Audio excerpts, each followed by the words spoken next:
EP or USPTO, but that is not a sufficient enablement vis-a-vis the Indian perspective, because that is not giving complete details as to what are the internal components of the overall structure or overall system. And when I'm moving away from a method claim to an apparatus claim, so I only have an apparatus which can perform this functionality, but which unfortunately does not or is not structurally defined in the specification. Okay? And what will be more advantageous would be that you put in a flow chart, fine, no issues, but also put in a block diagram. And I would recommend that if, for example, you are wanting to do a functionality part of it, try the functionality through certain parts of the block diagram. Choose the words in the block diagram such that when you run a Google search for those keywords, for example, here I'm saying encoder control. So if you do a Google search, encoder control, it should at least pop up one conventional circuit. So if that is the level of support which is available in your specification, it is far more beneficial. And let me show you the claim. I'm sorry.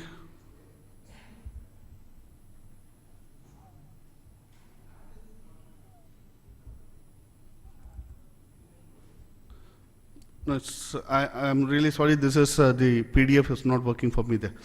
But let me go into yet another example. And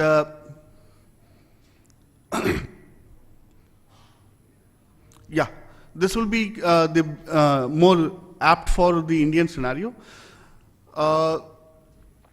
This is a particular claim for, let's say, a security protection of something, and initially the draft starts with claim 1, which is generically worded, and there is a claim 8, which talks very specifically, says there is an F8 algorithm involved. During prosecution, unfortunately or fortunately, what happens is the inventive merit is the use of the F8 algorithm in the overall process. And because of which the US case gets restricted in terms of the F8 algorithm, or the overall claim 8 gets merged with claim 1. Now, coming to India, the issue would be that the Indian examiner is going to apply a dissection principle. He is going to say that where is the inventive concept? And he is not going to look at the claim as an overall structure.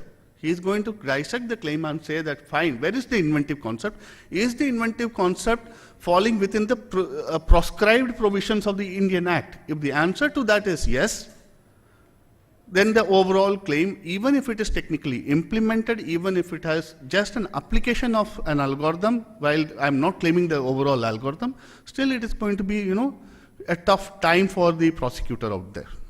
So this just I'm showing some particular examples. And look at the system claim part of it from here. You would see the claim number 11 says that there is a NAS layer, there is a RRC layer, there is a CPD, CP layer. While if I'm referring this document to a very skilled person, he will say that NAS layer means so much of electronic components or so much of software. There is no assurance that he will be able to say that these are electronic components. He can even come to a conclusion that NAS layer means this particular software code.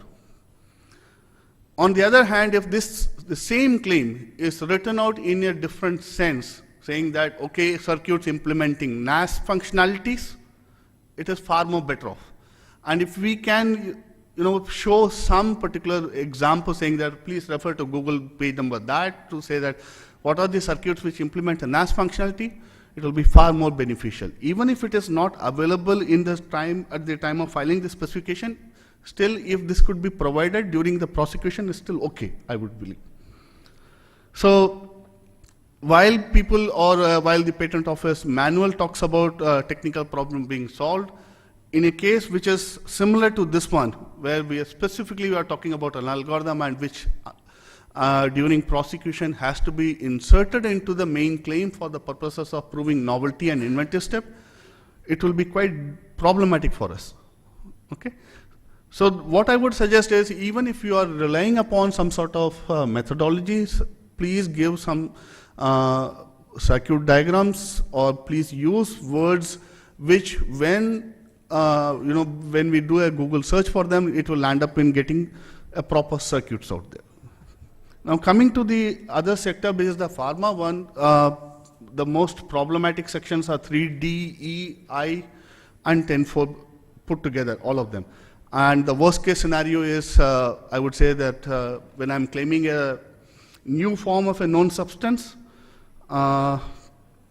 which unfortunately is not resulting into, which is not giving me a enhanced therapeutic efficacy.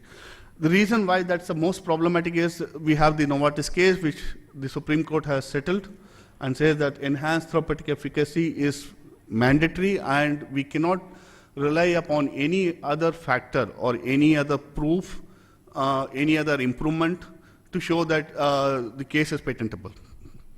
So looking at a case where, and I would say that there are many cases where the improvement is in terms of the flow property, improvement is in terms of the storage, time period extension, so on and so forth.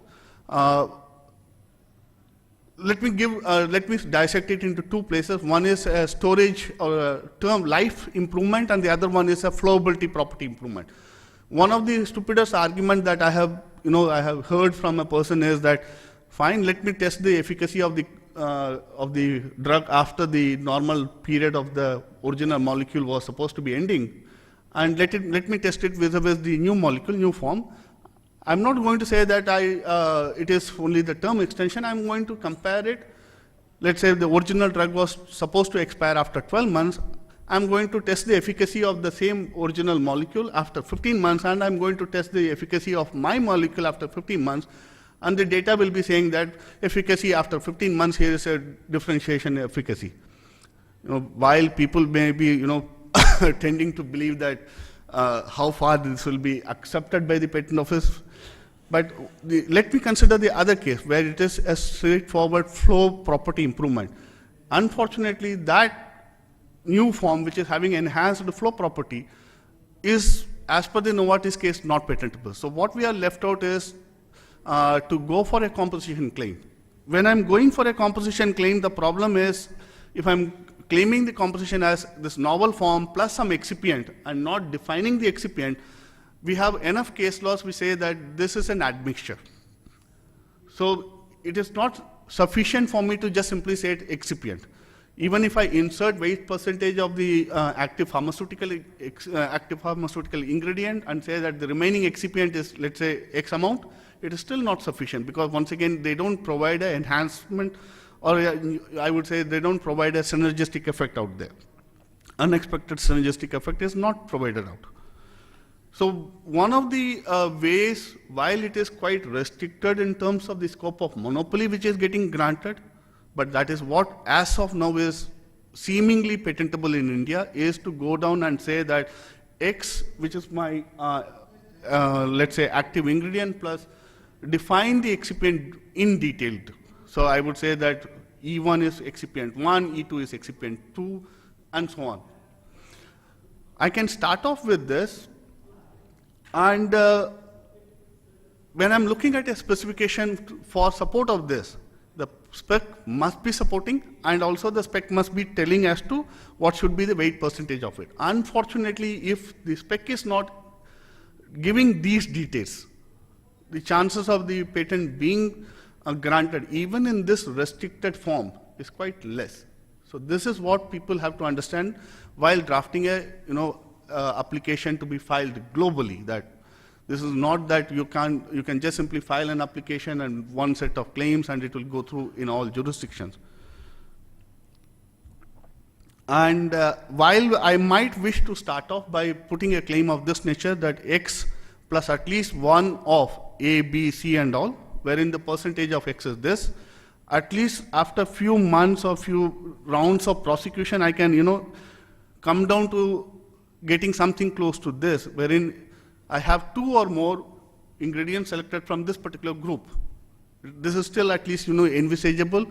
So I would prompt people to look at data which is in support of such what do you say, such restricted claim and include such data as part of the specification. So with that, I would like to conclude it, and thank you.